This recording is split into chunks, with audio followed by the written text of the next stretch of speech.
सभी साथियों को नमस्कार। सभी साथियों को राधे राधे। एक बार फिर से आपके अपने परिवार लकी स्टडी पॉइंट आर्मी में यूट्यूब चैनल पर स्वागत है। साथियों, आज इस सेशन में हम बात करेंगे भारतीय राज व्यवस्था, और भारतीय राज व्यवस्था में हमारा टॉपिक रहने वाला है न्यायपालिका।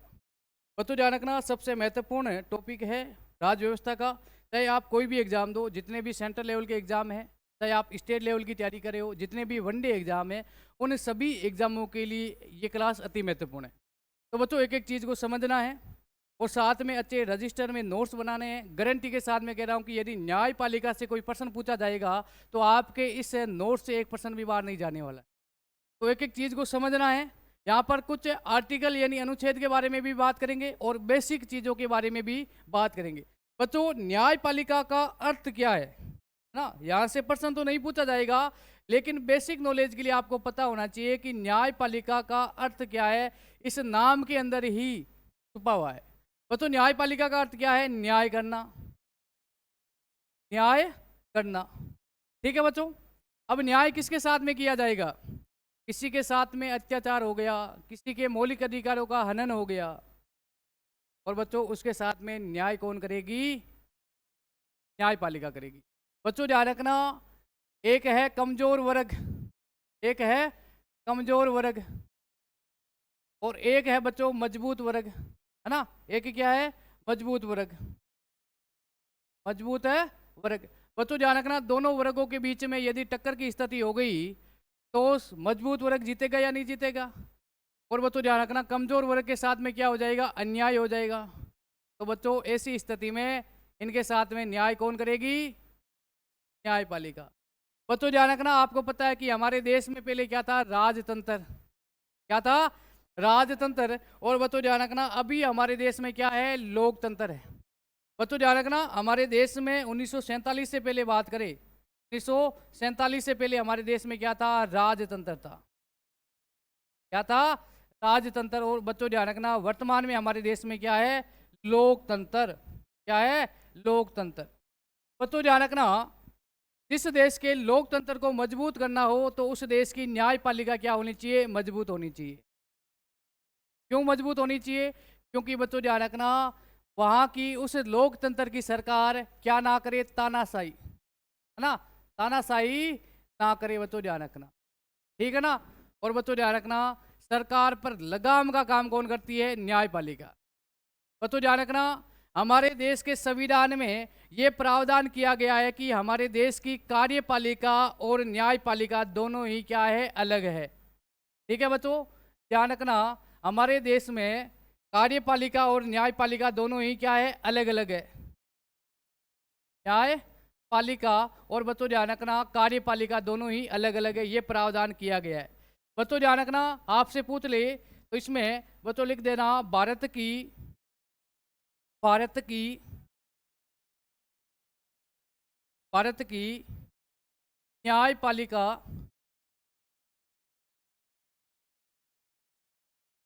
न्यायपालिका व कार्यपालिका कार्यपालिका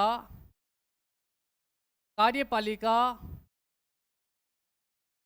अलग अलग है। क्या है? अलग है, अलग है। ठीक है बच्चों, समझना, कार्यपालिका का मतलब क्या है यहाँ पे? कार्यपालिका का मतलब है, ये बच्चों ध्यान रखना, सरकार। क्या है? सरकार। ठीक है ना बच्चों। अब बच्चों ध्यान रखना, सरकार और न्यायपालिका दोनों अलग है। बच्चों ध्यान रखना, यदि हमारी सरकार जनता के हित में काम नहीं करेगी तो न्यायपालिका सरकार को क्या कर सकती है? रोक सकती है। इसलिए हमारे संविधान की सबसे महत्वपूर्ण विशेषता क्या है कि हमारे देश की संविधान में यह प्रावधान किया गया कि कार्यपालिका और न्यायपालिका दोनों अलग है। ठीक है बच्चों, आपको उदाहरण तौर पे मैं बता रहा हूं कि एक हमारी कार्यपालिका ने एक विधेयक ला करके एक कानून बनाया था। उस कानून का नाम क्या था बच्चों? कृषि विधेयक। क्या नाम था? कृषि बिल या कृषि कानून। आपने सुना भी होगा, सब जानते हैं कृषि कानून, जानते हो ना? कानून, कृषि कानून कौन लेके आई है? कार्यपालिका। लागू किसने किया? कार्यपालिका ने, हमारी भारत की संसद ने लागू किया है। लेकिन बच्चों ध्यान रखना, यहाँ पर सरकार ने कहा कि ये कानून है किसानों के लिए, लेकिन बच्चों किसानों को लग रहा था कि इस कानून से हमारे मौलिक अधिकारों का क्या हो रहा है, हनन हो रहा है। और जो हमारे मूल अधिकार है या जो हमारे हित के अधिकार है उनमें कुछ ना कुछ दखल कौन दे रही है, सरकार दे रही है। तो बच्चों ध्यान रखना, ये कानून बन गया है, हमारी संसद ने बना दिया, लेकिन किसान कहाँ चले गए, न्यायपालिका में। अब न्यायपालिका में किसान गए और बच्चों ध्यान रखना, न्यायपालिका ने सरकार को स्पष्ट कह दिया कि इस बिल पे क्या लगा दो, रोक लगा दो। क्या लगा दो, रोक लगा दो। बच्चों ध्यान रखना, इसका मतलब क्या है, कार्यपालिका और न्यायपालिका अलग अलग है या नहीं है, सरकार और न्यायपालिका अलग है या नहीं है ना। तो बच्चों ध्यान रखना, सरकार, बच्चों ध्यान रखना, लोकतंत्र में जनता के साथ में तानाशाही रूप ना करे, इसलिए न्यायपालिका जरूरी है। बच्चों ध्यान रखना, उसके बाद में बात करें तो भारत में इकहरी न्यायपालिका है। भारत में बच्चों ध्यान रखना, भारत में इकहरी, इकहरी या एकल, एकल न्यायपालिका है, एकल न्यायपालिका है। बच्चों ध्यान रखना, इसका मतलब क्या है, आपसे पूछ ले कि भारत में न्यायपालिका किस आधार पे है, तो भारत की न्यायपालिका क्या है, इकहरी न्यायपालिका है। बच्चों ध्यान रखना, या एकल न्यायपालिका है। इसका मतलब यह है बच्चों, इसका मतलब यह है कि बच्चों ध्यान रखना, भारत का अंतिम अपीलीय न्यायालय है हमारा सर्वोच्चतम न्यायालय। बच्चों ध्यान रखना, हमारे देश में एक न्यायपालिका है, इसका मतलब ये है हमारे देश में क्या है, एक ही न्यायपालिका है। बच्चों समझना, हमारे देश का अंतिम अपीलीय न्यायालय है सर्वोच्चतम न्यायालय। क्या है, सर्वोच्चतम न्यायालय, जिसे कहते हैं बच्चों उच्चतम न्यायालय। क्या कहते हैं, उच्चतम न्यायालय, उच्चतम न्यायालय। बच्चों इसे कहते हैं सुप्रीम कोर्ट। और बच्चों ध्यान रखना, भारत का सर्वोच्चतम न्यायालय कौन सा है, सर्वोच्चतम न्यायालय या उच्चतम न्यायालय। बच्चों ध्यान रखना, एक ये सुप्रीम कोर्ट भी कहते हैं, इसे इसे सर्वोच्चतम न्यायालय भी कहते हैं, इसे उच्चतम न्यायालय भी कहते हैं। बच्चों ध्यान रखना, इसके अधीन, बच्चों ध्यान रखना, सर्वोच्चतम न्यायालय के अधीन होते हैं जिसे कहते हैं हाई कोर्ट। बच्चों केंद्र लेवल पे कौन है, सर्वोच्चतम न्यायालय, एससी। इसके अधीन क्या है बच्चों, हाई कोर्ट। और बच्चों ध्यान रखना, हाई कोर्ट का मतलब क्या है, राज्य स्तरों पर न्यायपालिका, जिसे क्या कहा जाता है, हाई कोर्ट। बच्चों आपसे पूछ ले कि भारत में सर्वोच्चतम न्यायालय कितने हैं, एक। और बच्चों वर्तमान में भारत में हाई कोर्ट कितने हैं बच्चों, 25 है। बच्चों ध्यान रखना, इकहरी न्यायपालिका क्या है, मैं ये समझा रहा हूँ।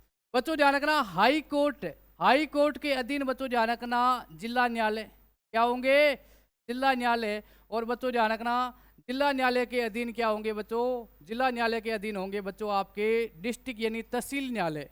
ठीक है बच्चों, ये हो गया जिला न्यायालय। अब जिला न्यायालय के अधीन हो गए बच्चों ध्यान रखना तहसील न्यायालय, और तहसील न्यायालयों के अधीन बच्चों हो जाएंगे आपके ग्राम न्यायालय। ये एक संरचना है। ठीक है बच्चों, अब बच्चों मुझे बताओ, यहाँ पर कोई एक पुलिस केस हो गया, क्या हो गया, पुलिस केस। और बच्चों ध्यान रखना, पुलिस केस में एक ये व्यक्ति है जिसका नाम है रिडमल राम। क्या नाम है, रिडमल राम। और बच्चों ध्यान रखना, इस रिडमल राम जी को पुलिस केस में ध्यान रखना हमारे ग्राम न्यायालय ने बच्चों ध्यान रखना सजा क्या सुना दी है, 10 वर्ष। क्या सुना दी, 10 वर्ष की सजा सुना दी। फिर बच्चों जाएगा ये कहाँ पे, रिडमल राम जी ऊपर जाएगा तहसील न्यायालय में, यहाँ पर भी इसको सजा कितनी सुना दी, 10 वर्ष। फिर ये जाएगा जिला न्यायालय में, जिला न्यायालय ने भी इसको सजा सुनाई है 10 वर्ष। फिर जाएगा बच्चों हाई कोर्ट में, हाई कोर्ट में भी इसको सजा को सुना दिए 10 वर्ष। फिर बच्चों ध्यान रखना अंतिम अपील कहाँ करेगा, सर्वोच्चतम न्यायालय। बच्चों ये सीढ़ियां है, ठीक है ना बच्चों। फिर सर्वोच्चतम न्यायालय इसकी जांच करेगा और सर्वोच्चतम न्यायालय कहेगा भाई सजा को कम कर दो, कितनी कर दो, 5 वर्ष। अंतिम डिसीजन किसका है, सर्वोच्चतम न्यायालय का या उच्चतम न्यायालय का। इसलिए बच्चों ध्यान रखना भारत की न्यायपालिका क्या है, इकहरी न्यायपालिका। समझ में आ गया ना, ये न्यायपालिका की संरचना है बच्चों। लेकिन मुझे ये बताओ, क्या सर्वोच्चतम न्यायालय के निर्णय को हाई कोर्ट बदल सकता है क्या, नहीं। क्या मुझे ये बताओ, हाई कोर्ट के निर्णय को सर्वोच्चतम न्यायालय बदल सकता है, यस। इसलिए हमारी देश की न्यायपालिका क्या है, इकहरी न्यायपालिका। ठीक है, सबसे महत्वपूर्ण बात है, सबसे महत्वपूर्ण पॉइंट है।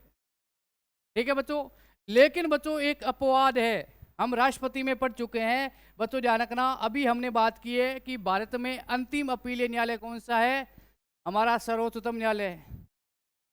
क्या है? हमारा सर्वोच्चतम न्यायालय है। और बच्चों ध्यान रखना, आर्टिकल 72 अनुच्छेद 72 है। बच्चों ध्यान रखना, इस आर्टिकल के तहत सर्वोच्चतम न्यायालय की सजा को कौन माफ कर सकता है? बच्चों ध्यान रखना, राष्ट्रपति माफ कर सकता है। किसी व्यक्ति को सर्वोच्चतम न्यायालय ने फांसी की सजा दे दी है, तो बच्चों ध्यान रखना, राष्ट्रपति के पास में समाधान की शक्ति है। क्या है? समाधान की शक्ति है। और बच्चों ध्यान रखना, आर्टिकल 72 के तहत राष्ट्रपति उसकी सजा को माफ भी कर सकता है। ये अपवाद है, बच्चों ध्यान रखना। क्या है? अपवाद। इसके बाद राष्ट्रपति के बारे में यहाँ पे इस समय पढ़ चुके हैं ना, इसके बारे में आर्टिकल 72 समाधान की शक्ति। ठीक है, तो बच्चों लिखना, मैंने क्या बताया? भारत का अंतिम अपीलीय न्यायालय कौन सा है? सर्वोच्चतम न्यायालय।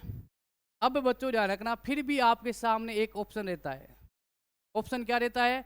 आप क्षमा याचिका राष्ट्रपति के पास में दायर कर सकते हो, और आर्टिकल 72 के तहत राष्ट्रपति उसकी सजा को माफ भी कर सकता है। ठीक है ना? न्यायपालिका, भाई इंग्लिश वाले कितने हाथ खड़े करना एक बार। भाई आज रुक जाना, कल आपकी नई क्लास शुरू हो जाएगी। कल नए सब्जेक्ट के साथ में नए सब्जेक्ट आपका रहेगा इतिहास। और बच्चों ध्यान रखना, इतिहास में इंग्लिश और हिंदी मीडियम से रहेंगे। ठीक है ना? ज़्यादातर बच्चों ध्यान रखना, बच्चे हैं हिंदी मीडियम वाले, और हमारे पास में टाइम बहुत कम है ना? हमारे पास में मात्र 50-55 दिन है। कितने? आर्मी के कितने? 50 या 55 दिन है। और बच्चों ध्यान रखना, इस टाइम में 2 बार आपको सिलेबस कराना है ना? जीके का कोई अंत नहीं है। ठीक है ना? जीके का कोई अंत नहीं है। और इसलिए बच्चों ध्यान रखना, कुछ मैं आपको इंग्लिश में नोट्स दूंगा, और आप कुछ कोशिश आप भी करना बच्चों, इंग्लिश वाले के भी पार हो जाएगी। और मैं कुछ आपको गाइड भी बताऊंगा, वो गाइड आप मार्केट में परचेज कर लेना। ठीक है ना? सिर्फ समझना है। बच्चों ध्यान रखना, इकहरी न्यायपालिका है भारत की। आपसे पूछ ले तो भारत की न्यायपालिका कैसी है? इकहरी न्यायपालिका। ठीक है ना? सीधा प्रश्न पूछा जाएगा, इकहरी न्यायपालिका का मतलब क्या है? हमारे देश का अंतिम अपीलीय न्यायालय कौन सा है? सर्वोच्चतम न्यायालय। ठीक है बच्चों, लिख दो यहाँ तक कि भाई भारत की न्यायपालिका क्या है? इकहरी। ठीक है, अब बच्चों आगे बढ़ते हैं। अब हेडिंग डालना, आपके सिलेबस में क्या है? सर्वोच्चतम न्यायालय। क्या है? सर्वोच्चतम न्यायालय। हेडिंग डालना बच्चों, हेडिंग डालना सुप्रीम कोर्ट, या बच्चों कहते हैं सर्वोच्चतम न्यायालय, या कहा जाता है बच्चों उच्चतम न्यायालय। एक ही है, उच्चतम न्यायालय। ठीक है बच्चों, सुप्रीम कोर्ट, सुप्रीम कोर्ट बच्चों उच्चतम न्यायालय, या इसे क्या कहा जाता है? Supreme court. ठीक है, एक ही है बच्चों, ध्यान रखना, एससी से कहते हैं उच्चतम न्यायालय। बच्चों ध्यान रखना, भारत का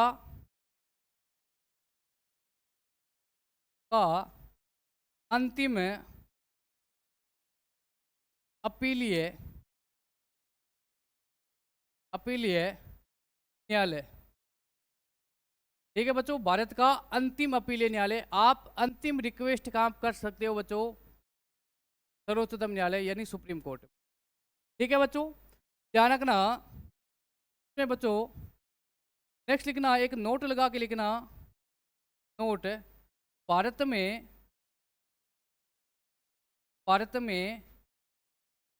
सर्वोच्चतम न्यायालय या उच्चतम न्यायालय, न्यायालय एक है। कितने हैं? एक। और बच्चों ध्यान रखना, आपसे पूछ ले कि भारत में हाई कोर्ट कितने हैं? भारत में हाई कोर्ट है, तो बच्चों ध्यान रखना, नोट में दूसरा पॉइंट लिखना कि भारत में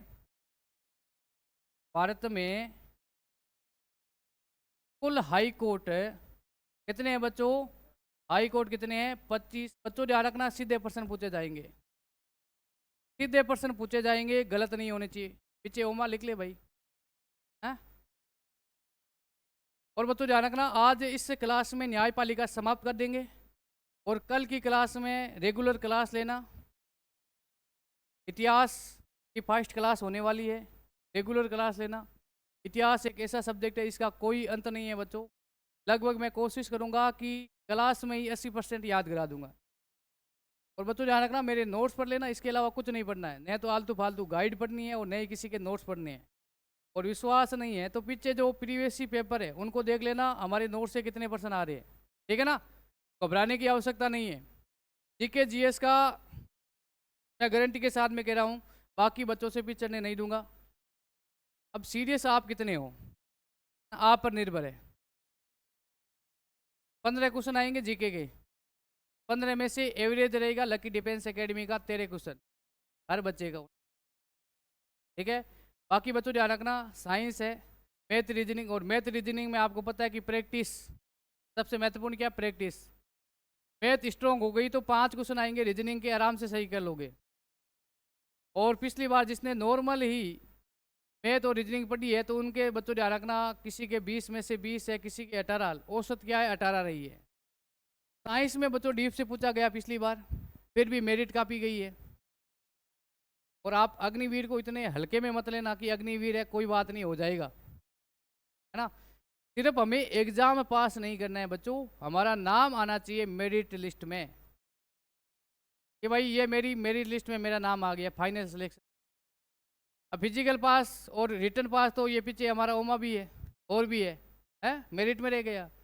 ऐसा नहीं है, अब की बार ध्यान रखना, अब की बार फाइनल जो मेरिट लिस्ट आती है उसमें आपका नाम होना चाहिए, अपने पिताजी का नाम। अब तो है मजे की बात। 50 में से 34 क्वेश्चन राइट है, उसको रनिंग में बुलाया गया। लेकिन मेरिट कितनी गई है बच्चों, बताया आपको 7 क्वेश्चन ऊपर मेरिट गई है, 6 या 7 क्वेश्चन।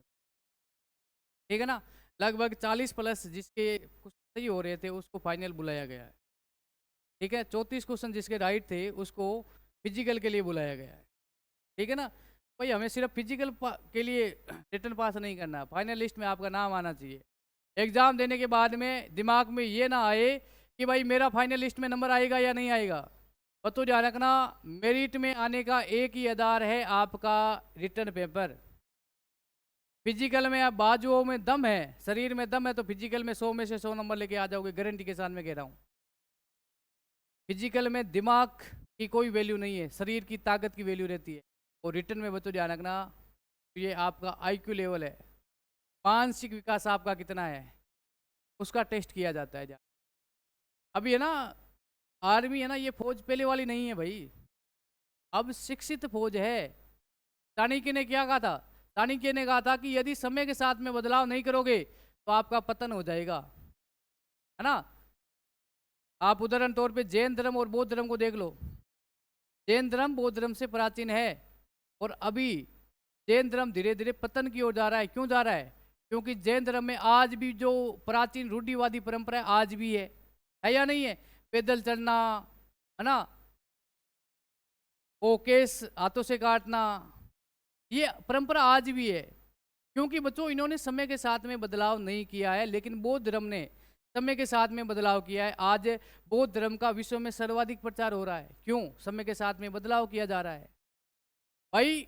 उस समय महावीर स्वामी ने बच्चों ध्यान रखना अपने केस हाथों से काटे थे, क्योंकि उस समय परिस्थितियां थी, इतने आधुनिक संसाधन नहीं थे ना, मशीनें नहीं थी, है ना, ये दाढ़ी करने के लिए, उसलिए हाथों भाई जंगल में हाथ भी थे। आज भी वो जैन समाज में परंपरा है, हाथों से केस काटे या नहीं काटे हैं।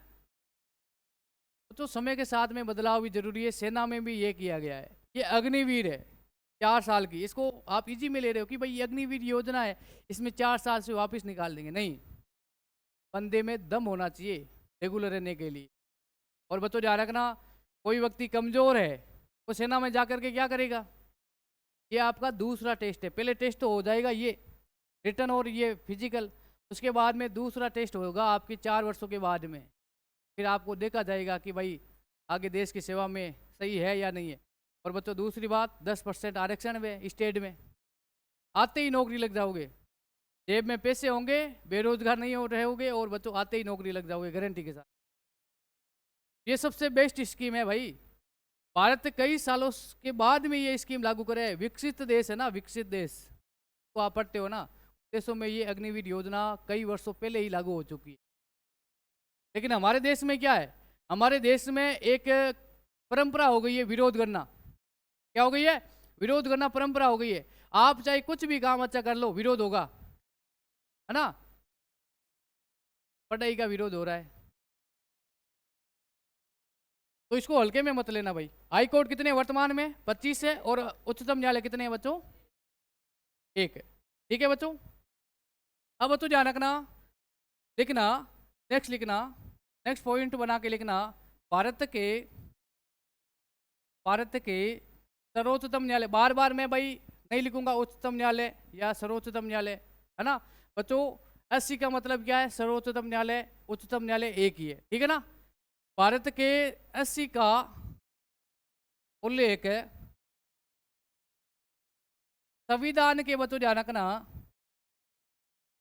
संविधान के भाग नंबर 5 में उल्लेख है। भाग नंबर बच्चों 5 में किसका उल्लेख है? हमारे सर्वोच्चतम न्यायालय का उल्लेख है। बच्चों ध्यान रखना भाग नंबर 4 और बच्चों ध्यान रखना आर्टिकल 124 से बच्चों ध्यान रखना अनुच्छेद यदि आपसे पूछ ले तो बच्चों ध्यान रखना अनुच्छेद, संविधान के अनुच्छेद 124 से बच्चों ध्यान रखना 147 तक किसका उल्लेख है? हमारे सर्वोच्चतम न्यायालय का उल्लेख है। ठीक है बच्चों, भाग नंबर 5 आर्टिकल बच्चों ध्यान रखना 124 से लेकर के आर्टिकल 147 तक किसका उल्लेख है? बच्चों ध्यान रखना सर्वोच्चतम न्यायालय का उल्लेख है। ठीक है बच्चों, बच्चों ध्यान रखना वर्तमान में तो ये हमारा सर्वोच्चतम न्यायालय है, वर्तमान में कहाँ पे है? दिल्ली में, ठीक है ना। आपसे ये भी पूछा जा सकता है कि वर्तमान में उच्चतम न्यायालय की मुख्य पीठ कहाँ है? बच्चों ध्यान रखना वर्तमान में सर्वोच्चतम न्यायालय की मुख्य पीठ बच्चों कहाँ पे है? दिल्ली में, है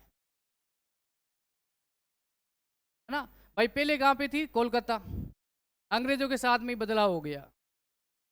बच्चों ध्यान रखना एक एक्ट आता है जिसका नाम है रेगुलेट एक्ट, है ना, रेगुलेट एक्ट। बच्चों ध्यान रखना वो आता है बच्चों ध्यान रखना 1773 में, और इसके तहत भारत में न्यायपालिका की स्थापना किसने की है? अंग्रेजों ने की है। बच्चों 1773 में ध्यान रखना एक एक्ट आता है अंग्रेजों का, उसका नाम है रेगुलू एक्ट, ठीक है बच्चों। और इस एक्ट के तहत भारत में न्यायपालिका की स्थापना की गई है, और स्थापना कहाँ पे की गई बच्चों? कलकत्ता में। कहाँ पे की गई है? कलकत्ता में। लेकिन बच्चों अंग्रेजों का इतिहास याद रखने की आवश्यकता नहीं है, न तो प्रश्न पूछे जाते हैं और न ही आगे पूछे जाएंगे, ठीक है। वर्तमान में आपके सर्वोच्चतम न्यायालय की मुख्य पीठ कहाँ है? दिल्ली में, ठीक है। बच्चों ध्यान रखना अब आर्टिकल 124 से लेकर के आर्टिकल 147 तक है, प्रमुख अनुच्छेद है उनके बारे में बात करेंगे, बाकी सभी अनुच्छेद याद करने की आवश्यकता नहीं है। बच्चों हेडिंग डालना अनुच्छेद 124, अनुच्छेद 124, अनुच्छेद 124, आर्टिकल 124 बच्चों ध्यान रखना। इसमें बच्चों ध्यान रखना आर्टिकल 124 में सर्वोच्चतम न्यायालय की स्थापना एवं गठन का उल्लेख है, ठीक है। इसमें बच्चे एक लाइन याद रखनी है बच्चों, इसमें क्या है? सर्वोच्चतम न्यायालय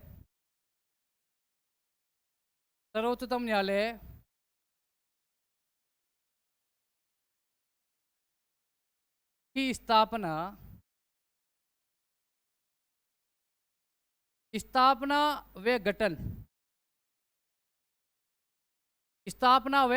का उल्लेख है। बच्चों ध्यान रखना सीधा अनुच्छेद पूछा जाएगा कि सर्वोच्चतम न्यायालय की स्थापना किस आर्टिकल के तहत की गई है? कौन से अनुच्छेद के तहत है की गई? अनुच्छेद 124, ठीक है ना बच्चों। बच्चों ध्यान रखना हमारे सर्वोच्चतम न्यायालय की स्थापना, हमारे देश में संविधान कब लागू हुआ है बच्चों? हमारे देश में संविधान लागू हुआ है 26 जनवरी, कब हुआ है? 26 जनवरी 1950। तो 50 के दिन हमारे देश में क्या हुआ है? संविधान लागू हुआ है। बच्चों ध्यान रखना 26 जनवरी, बच्चों इस डेट को याद रखना, 26 जनवरी। बच्चों ध्यान रखना इसमें आप दो क्या करोगे, दो माइनस करोगे, क्या करोगे, दो माइनस करोगे, तो बच्चों 26 में से दो माइनस करोगे तो पीछे कितने आ जाएंगे, 24। एक तो 24 जनवरी, और बच्चों ध्यान रखना इसमें आप 26 में दो क्या करोगे, प्लस करोगे, तो बच्चों एक हो जाएगा 28 जनवरी। बच्चों ध्यान रखना इस 26 जनवरी को हम मध्य रख करके कितनी बातें याद करते हैं, देखो आप दो माइनस करोगे तो क्या आ जाएंगे, 24 जनवरी। अब 24 जनवरी क्यों महत्वपूर्ण है, 26 जनवरी के बाद में 28 जनवरी क्यों महत्वपूर्ण है, इस बारे में बात करें। 24 जनवरी 1950 के दिन संविधान सभा की अंतिम बैठक हुई। इस दिन संविधान सभा के सदस्यों ने संविधान पे क्या किए, हस्ताक्षर किए। कब, 24 जनवरी को।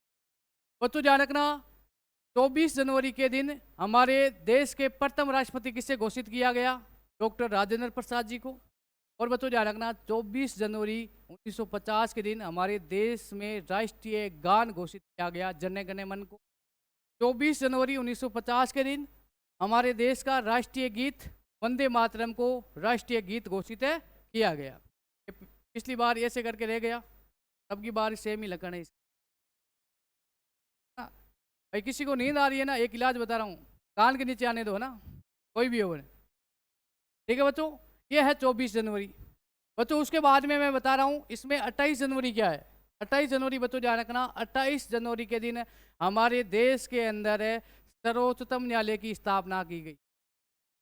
क्या है, 28 जनवरी के दिन हमारे देश के अंदर सर्वोच्चतम न्यायालय की स्थापना की गई, और स्थापना कहाँ पे की गई है, दिल्ली में। सर्वोच्चतम न्यायालय का उद्घाटन किसने किया है बच्चों, देश के प्रथम राष्ट्रपति डॉक्टर राजेंद्र प्रसाद जी ने।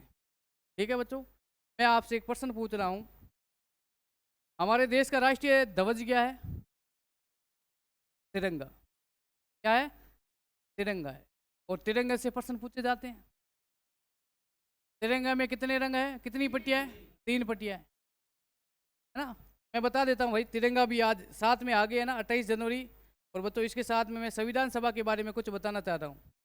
ठीक है बच्चों, ये आपके सामने तिरंगा है, 5 मिनट लगेंगे समझना इसको। क्या है, ये आपके सामने बच्चों तिरंगा है। अब मुझे बताओ, पहला प्रश्न तो क्या पूछा जाएगा कि तिरंगे में कुल कितनी पट्टियां है, 3। कितनी पट्टियां है, 3 पट्टी है। और बच्चों ध्यान रखना सबसे ऊपर रंग कौन सा है, सबसे ऊपर रंग है केसरिया।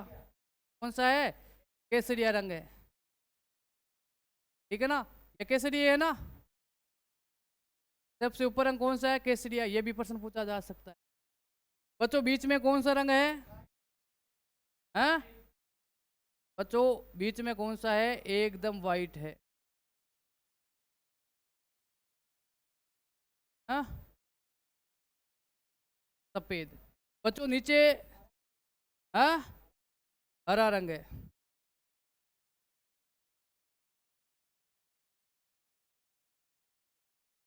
ये भाई आपके सामने भारत का राष्ट्रीय ध्वज है। अब बच्चों ध्यान रखना, आपसे पूछ ले कि हमारे ध्वज में कुल कितनी पट्टियां है। बच्चों ध्यान रखना, कितनी पट्टियां है, 3 पट्टियां है। ठीक है ना। अब बच्चों ध्यान रखना इस ध्वज के बीच में, बच्चों ध्यान रखना इस ध्वज के बीच में, बच्चों ध्यान रखना एक नीले कलर की, एक ध्यान रखना एक अशोक चक्र है। और इस अशोक चक्र में बच्चों ध्यान रखना कितनी, 24 तिलिया है। कितनी है, 24 है। ठीक है बच्चों, ये 24 तिलिया है। और बच्चों ध्यान रखना इस 24 तिलिया, इसे कहते हैं अशोक स्तंभ। बच्चों ध्यान रखना अशोक स्तंभ है। ध्यान रखना बच्चों, अशोक का स्तंभ, अशोक का स्तंभ। और स्तंभ कौन सा बच्चों, सारनाथ। सारनाथ है ना बच्चों, सारनाथ स्तंभ लेख से ये लिया गया है, जिसे कहते हैं अशोक चक्र। इसे क्या कहा जाता है, अशोक चक्र। बच्चों ध्यान रखना ये प्रश्न भी पूछा जा सकता है। अब मैं आपसे पूछ लूं कि जो ये हमारा राष्ट्रीय ध्वज है, ये राष्ट्रीय ध्वज है, इसे राष्ट्रीय ध्वज घोषित कब किया गया। बच्चों ध्यान रखना 22 जुलाई, 22 जुलाई 1947 तो 47 को इस तिरंगे को हमारा राष्ट्रीय ध्वज घोषित किया था हमारी संविधान सभा ने। बच्चों ध्यान रखना, इसमें पट्टियां कितनी है? 3। बच्चों ध्यान रखना, बच्चों समझना इसकी आकृति क्या है, ध्वज की आकृति, ये भी प्रश्न पूछा जा सकता है बच्चों ध्यान रखना 3:2, 3:2 ये है लंबाई। बच्चों ध्यान रखना, ये लंबाई है 3 और ये चौड़ाई 2 फीट, 3:2। बच्चों ध्यान रखना जो राष्ट्रीय ध्वज है इसमें कपड़ा कैसा है? कपड़ा है बच्चों ध्यान रखना सूती। कौन सा कपड़ा है? सूती वस्त्र है, ठीक है बच्चों। और बच्चों मैं आपसे पूछ लूं, इसकी जो डिजाइन है ये किसने बनाई? डिजाइन बच्चों ध्यान रखना पिंगली वेंकैया, ठीक है, पिंगली वेंकैया, ठीक है। बच्चों ध्यान रखना, आपसे पूछ ले कि 15 अगस्त को लाल किले पे ध्वजारोहण कौन करता है? 15 अगस्त को तो पीएम किया करता है। और बच्चों यदि आपको 26 जनवरी याद रखना है तो 26 जनवरी को हमारे देश का राष्ट्रपति लाल किले पे क्या करता है? ध्वजारोहण करता है।